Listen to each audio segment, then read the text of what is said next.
Kalau daripada sudut masalah kesihatan saya ni, pertamanya adalah saya punya bahu belah kanan ni tinggi sebelah. Walaupun saya tak pernah picek pun dekat apa pakai tulang ni, tapi memang ketara lah, nampak lah mak ayah adik-beradik semua kan, nampak ni. Lepas tu saya pun bila naik motor, kalau lebih daripada setengah jam ke 20 minit dengan naik motor dah akan sakit. Belah kiri saya sakit, belah kanan saya macam ternaik, dia automatik. Saya jatuh tahun lepas sebelum puasa.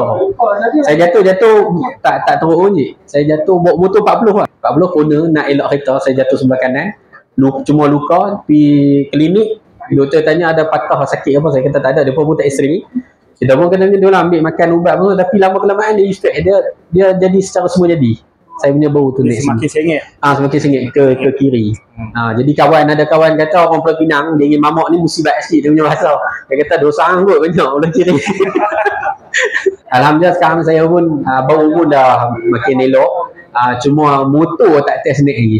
Setiap kali roll tu lalu memang saya akan rasa lah tempat yang saya sakit tu, yang sebelum ni saya tak perasan pun dia sakit biasa, tapi bila roller tu dia lalu, pertama sakit, yang kedua bila dia lalu banyak kali memang saya rasa sesa lah, dia makin betul lah tu.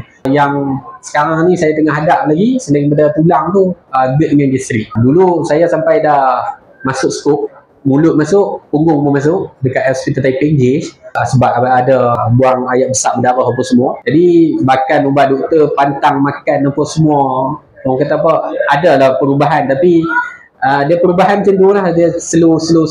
Kalau saya termakan tepung gandum, contohlah saya makan sikit lah, sebiji roti. Semua ni kalau saya makan memang dia akan trigger lah, macam roti gardenia yang sebiji kan. Kalau saya makan memang saya akan terbaring sepanjang hari. Dia akan jadi letih, dia akan angin, dia akan buang air besar tu. Tak usah cerita lah, kira dia macam episod drama lah.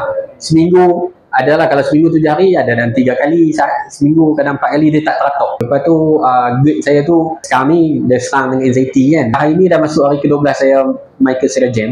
Alhamdulillah lah, saya makan tepung gandum. Kalau makan sebungkus roti tu dia tak trigger teruk. GERD saya pun tak jadi tak teruk sangat.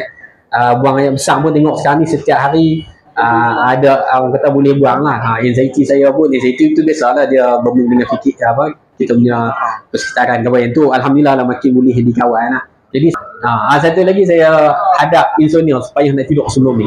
Kadang tu sampai saya terpaksa makan Panadol 2 biji untuk paksa diri saya tidur. Tapi alhamdulillah semenjak saya buat Sirajem ni, tidur tu lebih daripada sepatutnya.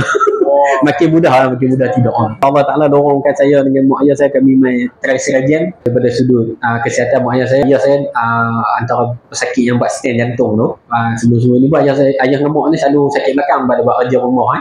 Saya tengok sekarang ni pun mak ayah kata apa, makin kurang lah sakit tu. Lepas tu letih pun makin cegas, taklah termudah letih macam sebelum-sebelum ni. Macam mak saya pun ada GERD gastrik juga macam saya, tapi dia tak kuat. Tapi bila dia buat Sirajem ni pun tengok mak saya makin kurang lah dia punya kesan gastrik dia tu kan. Kalau macam lambat makan pun taklah cepat nak trigger nak kena gastrik tu kami dua orang lah.